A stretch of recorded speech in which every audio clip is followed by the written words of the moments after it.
The Little Book of Secrets. Nia stood amidst the lively crowd, surrounded by the joyous revelry of the bumper harvest celebration. The sweet aroma of palm wine filled the air as villagers laughed and danced, their spirits lifted by the abundance of the season. Yet, in the midst of the merriment, Nia's heart ached with bitterness and tears welled up in her eyes, for she knew that despite being a part of this village, she would forever remain an outsider. Nia's hands trembled as she clutched the little book tightly in her hand. Its weathered pages bore the weight of the village's deepest and darkest secrets, hidden within its creases and ink-stained lines. With determination etched upon her face, she approached the drum beater, whose rhythmic beats had been the pulse of the celebration. She asked him to halt the music. The crowd hushed in disappointment, their expressions shifting from joy to confusion, as the sudden silence enveloped them.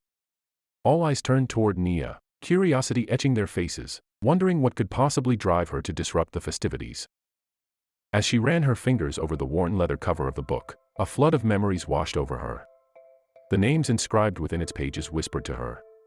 Each name carried a story, a clandestine dance of forbidden desires and hidden longings. The book spoke of farmers toiling in the fields, their sweat-soaked bodies seeking solace in her warm embrace under the veil of night. It revealed carpenters, their calloused hands finding respite in her presence, momentarily forgetting the toil of their labor. And then there were the men in high places, their positions of power rendering them vulnerable to the allure of her company. Some men spoke of dreams unfulfilled and what-ifs that lingered in their hearts. In hushed tones, they lamented how their lives might have unfolded differently had they encountered Nia sooner, imagining a parallel existence where their wives had not lost the spark that once ignited their love. They shared secrets of lost fortunes, their voices tinged with remorse and longing, confessing to ill-fated gambling ventures and decisions that would forever shape their destinies. But it was not only the men who sought her in the darkness.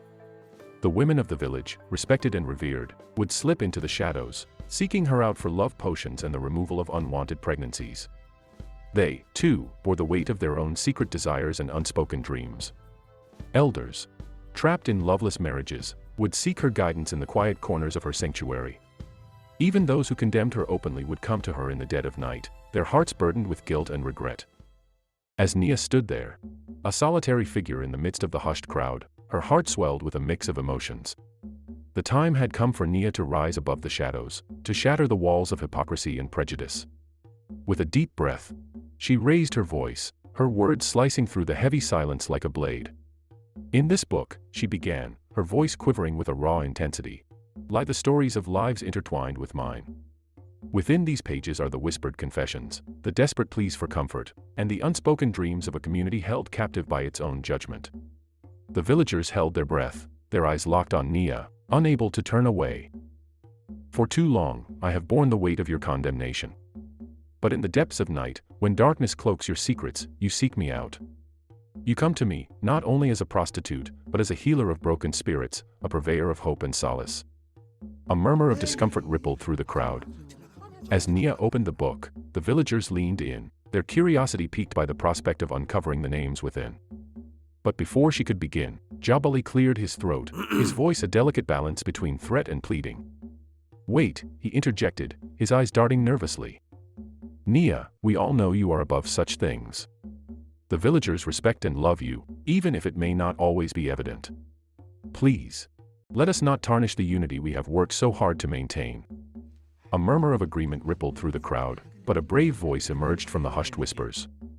One of the villagers, a seasoned farmer known for his wisdom, stepped forward and addressed Jabali. "Chief, with all due respect, Nia has the right to speak. We must allow her to expose those who have taken advantage of her kindness and bring closure to our community." Other villagers chimed in, their voices a chorus of support, urging Jabali to step aside and allow Nia to proceed. Feeling the weight of their words and the mounting pressure, Jabali begrudgingly retreated, his inner turmoil masked behind a stoic facade. He yearned to uncover the truth but also feared his own secrets being revealed.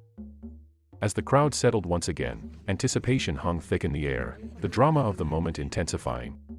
But just as Nia began to speak, the village's traditional healer Zuberi, a figure respected for his knowledge of herbal remedies and spiritual guidance, grew pale.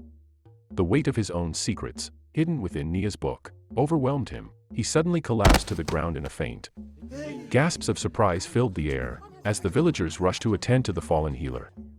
Akina, the chief's wife, consumed by anger and panic, stepped forward, her voice laced with defiance. "No. The book will not be read today," she declared, her words cutting through the tension like a sharp blade. Jabali himself was taken aback, his eyes searching hers, desperate to understand what she was hiding that could warrant such a vehement response. In that moment, the village found itself divided, some rallying behind Nia, craving truth and justice, while others, like Akina, desperately clung to the safety of their hidden secrets. The chaos that ensued created the perfect opportunity for Jabali to exploit the situation to his advantage. With a subtle gesture, he signaled for the drummer to start the music once again, attempting to distract the villagers from the unfolding drama. Jabali silently motioned to his trusted warriors, who swiftly moved to seize Nia and drag her away into the dense forest. Nia, startled and filled with a mix of fear and confusion, struggled against her captors, her book slipping from her grasp. The once meticulously kept record of names, torn to pieces by the frantic villagers in their desperate search for truth, scattered like confetti on the ground. The truth they sought seemed forever lost, reduced to mere fragments of pages, impossible to decipher. As the chaos subsided and the villagers realized that Nia had vanished, a heavy silence settled over the village. Nia's disappearance cast a dark cloud over the village. She became a haunting memory, a symbol of the unresolved mysteries that lingered in their midst. Whispers of her fate echoed through the huts, but no one dared speak openly of Jabali's involvement or the secrets that remained buried. Jabali, haunted by his own secrets, would occasionally steal glances at his wife, searching for answers in her eyes. And she, too, would cast searching looks his way, wondering what truths lay hidden within the torn book. Over time, Nia's memory faded like the whisper of a forgotten breeze. The village carried on, its wounds buried beneath a facade of unity and normalcy. Years later, Jabali's leadership was tested when an enigmatic stranger appeared in the village. Find out more in our story, The Mysterious Stranger, and delve into the journey of the courageous young Jabali, as he embarks on a quest for a remedy in our story, The Brave Son. Thank you for watching our story, The Little Book of Secrets, and we hope you enjoyed it. What lessons did you draw from this story? Share your thoughts with us in the comments below. Don't forget to subscribe and be part of the tribe. Thank you for watching The Tales of the Savanna. We will see you next time, in the Savanna.